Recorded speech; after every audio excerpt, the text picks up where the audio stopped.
They accidentally forgot to add me to the guest list of my own baby shower. When I called, Grandma said, "Oh, honey, it was yesterday. I sent $5,900 to help plan my shower." Instead, my sister posted a video with my decorations, my cake, and my name covered on the backdrop. "Your sister's second baby is more special," Dad said. "It's her first girl." I nodded, then sent them a box of diapers with a note. "Good luck paying a loan." Froze the joint card. Closed their credit line. And then I did this. I was sitting on the edge of the bed, folding newborn onesies into perfect little squares, when my phone lit up. No name. Just voicemail. I pressed play. Grandma's voice came through, chipper and sweet, as if she hadn't just dropped a bomb. "Oh, honey, it was yesterday. The baby shower. We thought you knew." I didn't blink. Didn't speak. Just stared at the tiny pink sock in my hand, still folded, untouched. My name wasn't on the guest list. My presence wasn't missed. And the $5,900 I'd wired last month, just to help take the pressure off planning, I'd said, apparently helped fund a celebration I wasn't invited to. The cake I'd picked. The custom decorations I'd ordered. My name had been covered on the backdrop. Literally. My sister posted the video 3 hours later. Her belly round under a blush satin sash that read, "It's a girl." My balloons. My budget. My name, blacked out with a taped-on heart that read, "Baby love." I watched it twice. No, 3 times. Just to make sure it wasn't a mistake. That I hadn't been late or early or confused. It wasn't a mistake. It was a message. When I called Dad, he didn't deny it. "Your sister's second baby is more special," he said plainly. "It's her first girl." I didn't argue. Didn't cry. I nodded, alone, in my apartment 2 states away. Then I sent a box of diapers to their house. On the box, I taped a note. "Good luck paying a loan." Next, I froze the joint card. Closed their credit line. Then I did something I should have done years ago. I disappeared. Quietly. Like they'd always hoped I would. I moved out at 19. No college fund. No suitcase with wheels. Just a gray duffel bag, a borrowed coat, and my name on 2 credit cards they used for emergencies. The first time I paid rent late, it was because my mom asked if I could cover the electric bill, just this once. I did. Then the gas. Then the groceries. Then the vet appointment for her cat, Muffin, which died a week later. When my sister got married, I paid for the dress. Not mine, hers. She wanted something timeless. I wired $1,200 before she even texted thank you. Actually, she never texted thank you. But I kept wiring. For baby number 1. Then daycare. Then the cracked iPad screen because the baby threw it again. Again. By 27, I had 2 jobs and no savings. They had new furniture. Every time I said, "Maybe not this month," they said, "but you make more than all of us combined." Like that was an answer. Like my paychecks weren't already bleeding. When I sent $5,900 for my own baby shower, no one questioned it. No one paused to ask, "How are you feeling?" Not even once. They said I was generous. What they meant was, "She'll cover it." I was 6 months pregnant and packing online orders at 2 a.m. They were planning my shower without me. My sister, Heather, the golden one, had her second baby last year. Oh boy. The whole town came to her first shower. Even the mayor's wife stopped by. Mom said it was the most beautiful day of her life. My first pregnancy? They forgot my birthday that year. I should have known. Heather got the front bedroom at our childhood home. I got the garage. She got ballet classes, orthodontics, a car at 16. I got, "You're so responsible." They told neighbors I was so independent. What they meant was, we stopped checking in. When she announced her second baby, a girl, the group chat exploded. Pink confetti. Baby emojis. 32 replies. When I announced mine, Dad wrote, "Wow. Hope you're ready." Hope I was ready? I was already buying their groceries, paying their internet, filling prescriptions for Grandma they forgot to pick up. When Mom had knee surgery, I took a week off work to drive her. Heather posted a selfie with the caption, "So lucky to have the best mom."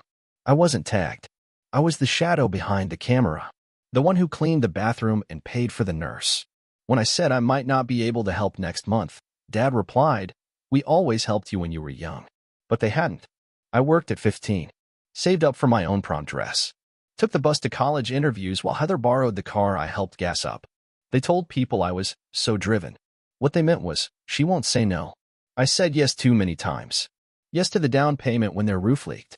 Yes to the vacation fund, just to keep things light after the year we've had. Yes to babysitting Heather's kids when she needed a mental health weekend. They never noticed I stopped smiling. They didn't ask why I never posted bump photos. They didn't ask anything. Because my job was never to be celebrated. It was to show up. Quietly. Efficiently. And when I asked Mom why I wasn't invited to the baby shower I'd paid for, she said, "Oh, honey, we didn't want to stress you." As if absence was kindness. As if being erased was mercy. They didn't forget. They planned it without me. That was the part that kept me up that night, not the shower, not the backdrop, not even the cake. It was that they never meant for me to be in the photo. Just the invoice. I didn't call back. Didn't scream. Didn't beg to be included. I just opened the banking app and froze the joint card.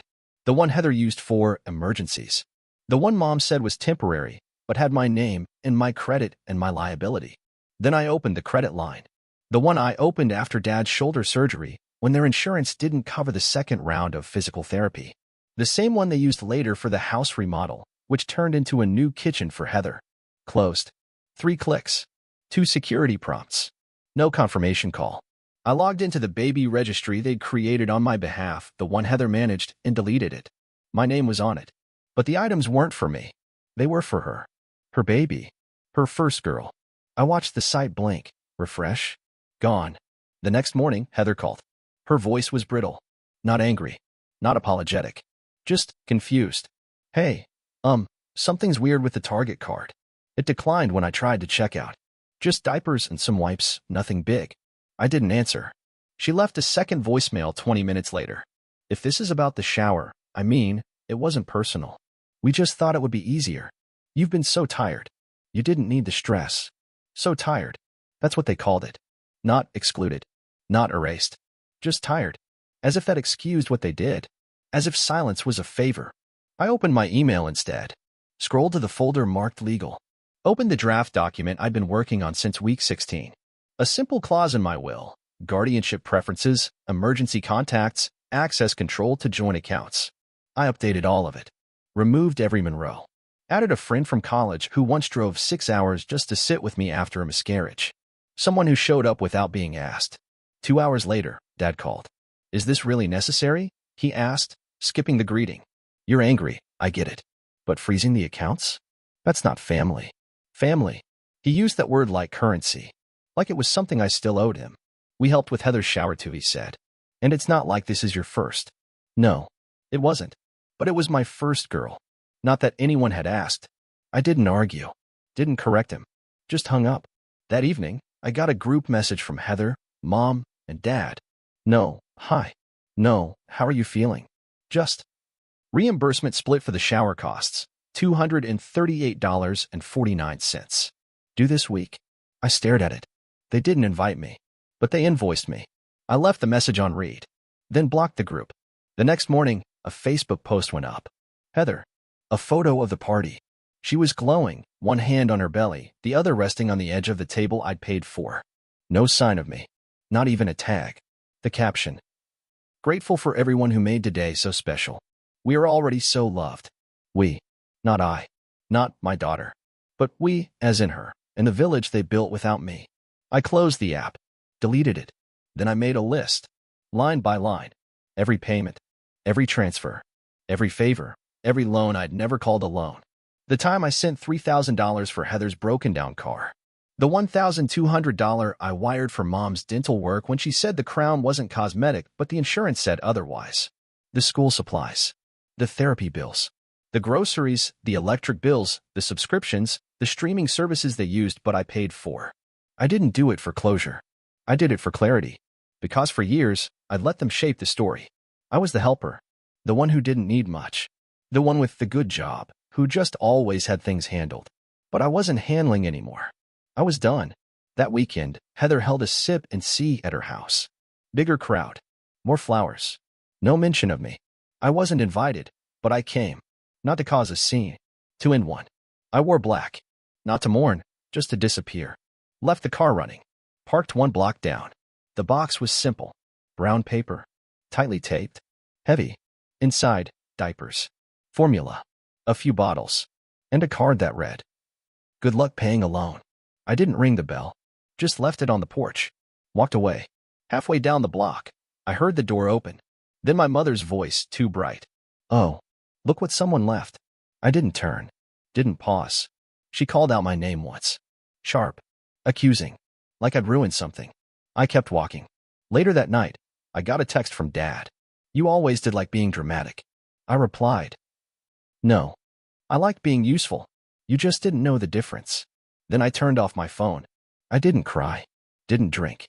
Didn't vent. I lit a candle. Ran a bath. And let the silence sit. Because I knew what was coming. The begging. The guilt. The attempts to twist the story. But I also knew what wasn't coming. An apology. An admission. A single honest question. Why didn't we include you? Because they knew the answer. They just didn't want to say it out loud. The first 3 days after the sip and see were silent. No calls. No texts. Nothing. For the first time in 5 years, I woke up and didn't see a single notification from my family. No, did you get the gas bill? No, just checking you were going to help with the crib, right? Nothing. Just silence. And somehow, that silence was louder than any scream they could have sent. I began to understand. They never loved my presence. They loved the access. To my money. To my reliability. To the version of me who always said yes without being asked. Now that access was gone. And they didn't know what to do without it. On the 4th day, my mother messaged me. Can we talk? I read it. Closed it. Didn't answer. The next morning, I made oatmeal. A quiet bowl with raspberry jam, the kind I hadn't tasted since childhood, back when love didn't come with invoices. Back before affection was measured in transactions. On day 5, I got a letter. Real, paper, and handwritten. From my father. Short. Direct. We all made mistakes. But this is too far. Your mother is upset. Heather too. No apology. No ownership. Just the classic language of older men who believe if everyone's guilty, no one is. I placed the letter in a drawer labeled Don't Return. Week 2 was when it really started. First, a Venmo request from Heather. $180. No message. No context. Just diapers. I declined it. For the first time in my life, I didn't pay. An hour later, she commented. Typical. Everything has to be about you. About me? I sat on the couch, laptop open, and thought about all the nights I'd skipped sleep to wire money. About the vacation I never took so they could buy a car seat. About how I skipped dental work because mom's crown was medically necessary, but not covered. And now I was typical? No, not this time. Then came the post. Facebook.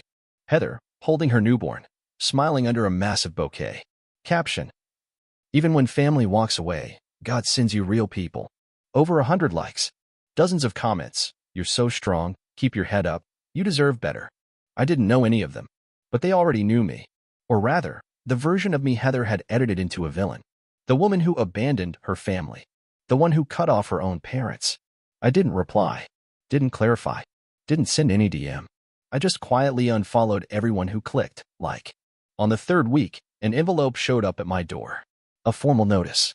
The joint credit line, the one still tied to my father's name, had been reactivated. Without my permission. The bank flagged the attempt and alerted me. I called directly. His voice sounded tired. Older. That was a mistake, he said. I thought we still had permission. Not anymore, I replied. You don't have access. He paused. Do you really want us to go through this alone?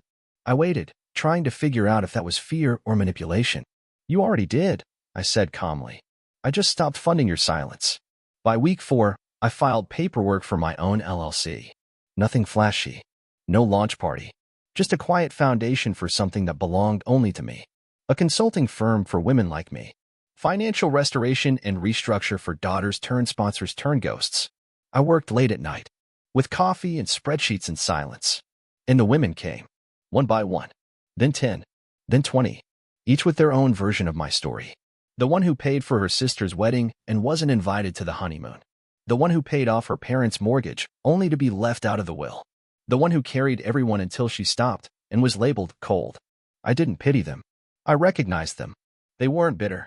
They were finally done. And I helped them build what I had finally built for myself. A boundary made of numbers. A map back to peace. I wasn't vengeful. I was accurate. When Mom last reached out, it wasn't a text. It was an email. Formal. Neutral. Maybe we could start over. Just as adult women. No grudges. I read it. Didn't answer. But I saved it. Because for the first time, she didn't call me sweetheart. She didn't guilt me. She didn't say you're too sensitive. She called me a woman. Not a child. Not a burden. Not the strong one. Just a woman. I saved that email under a new folder.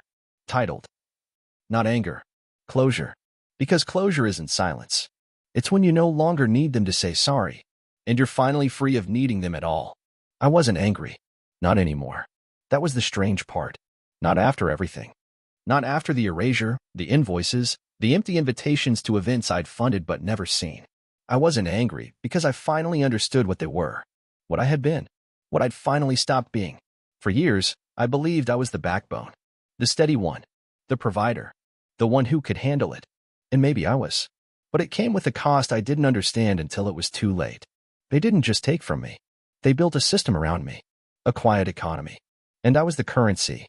My silence. My compliance. My usefulness. I was never the daughter. Never the sister. I was the safety net. And they never expected the net to get up and walk away. The story spread. Not loudly. Not through press releases or posts. But through absence. The missing payments. The missed birthdays. The unpaid favors. The shock of, why didn't she? The silence of what happened. They started to feel it. Not in a burst. But in the small, subtle ways people notice when the machine stops working. Mom's medicine ran late because I didn't call on the refill. Heather's phone got disconnected for 3 days before she figured out I wasn't the one paying anymore. Dad had to call the credit union himself. Each of them learned what I already knew. That love isn't measured by how much you can extract from someone. And that access is not entitlement.